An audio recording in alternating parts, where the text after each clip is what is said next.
முத்தலகம் பூமியும் டாக்டரை பேரு வைக்கிறதுக்காண்டி இன்வைட் பண்றதுக்கு போறாங்க. இப்ப டாக்டர் கால் பண்றாங்க. டாக்டர் அவங்க லொகேஷனை ஷேர் பண்றாங்க.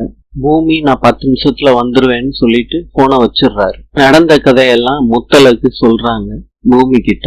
பேரு எப்படி வந்துச்சுன்னு டீட்டெயிலா சொல்லிக்கிட்டு இருக்காங்க. டாக்டருக்கு நெஞ்சு வலி வருது. பூமி டாக்டர் எங்க போனாங்கன்னு தெரியலையே, அவங்க கார் தான் நிக்குது அப்படின்னு சொல்றாங்க முத்தலகு கிட்ட. கார்ல கிளாஸ் மூடி இருக்கிறதுனால 2 பேத்துக்கும் தெரியல. தூரத்துல இருந்து முத்தலகு பாக்குறப்ப கிளாஸ்ல தெரியுது. முத்தலகு கல்ல தூக்கிட்டு வராங்க. பூமி வேண்டான்னு தூக்கி போடுறாரு. கத்திய வச்சு பூமி கார் டோரை திறக்கிறாரு. கில்லரை முத்தலகு எடுத்து கொடுக்கறாங்க.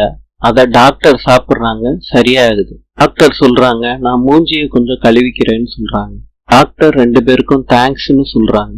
டாக்டர் சொல்றாங்க இந்த நன்றிய நான் திருப்பி செலுத்த எனக்கு ஒரு நேரம் வரும் அப்படின்னு சொல்றாங்க. பூமி சொல்றாங்க நாளைக்கு ஃபங்க்ஷனுக்கு வந்துருங்க டாக்டர் அப்படின்னு சொல்றாங்க. முத்தலகு கிட்ட டாக்டர் சொல்றாங்க நான் நிச்சயமா வந்துடுறேன் முத்தலகு அப்படின்னு. அத்தை கிட்டேயும் சொல்லிருங்கன்னு சொல்றாங்க. அமுதன் சிட்டைய மாத்துறதுக்காண்டி நைட்டு வந்திருக்காரு. இப்ப வேலைக்காரங்க கிட்ட மிச்சர் சாப்பிட வந்ததா சொல்றாங்க. வேலைக்காரங்க பாத்துடுறாங்க. என்னதுன்னு கேக்குறாங்க. இந்த சீட்ல என்ன எழுதியிருக்கேன் தெரியுமான்னு வாசிச்சு காட்டுறாரு.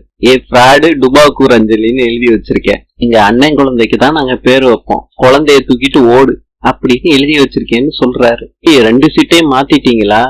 ஆமாண்ணே, நம்ம என்ன லூசா அஞ்சலி குழந்தைக்கு பேரு வைக்கிறது. யாரோ வர்றாங்க, நான் எடுத்த இடத்துல வச்சிடுறேன், இங்க போயிருங்கண்ணே. முதன் வச்சுட்டு ஓடுறாரு. அஞ்சலியும் பத்மாவதியும் வர்றாங்க. அம்மா இத மாத்தி வைக்க போறேன், யாராவது வர்றாங்களான்னு பாத்துக்கோமா. அஞ்சலி சீட்டை மாத்திடுறாங்க. அவங்க அம்மா அஞ்சலிய கூட்டிட்டு போறாங்க. அஞ்சலி அவங்க அம்மா கிட்ட சொல்றாங்க முத்தலகு மூஞ்சில நான் கரிய பூச போறேன். இந்த சிட்டைய அவங்க அம்மா படிச்சு பாக்குறாங்க. படிச்சு பார்த்துட்டு சிரிக்கிறாங்க. இது அந்த அமுதன் தான் எழுதி வச்சிருக்கான். பத்மாவதி சொல்றாங்க நீ சீட்டை மாத்திரம் மாத்தல, ஐயர் இந்த படிச்சிருப்பாங்க, நம்ம மானமே போயிருக்கோம் அப்படின்னு சொல்றாங்க.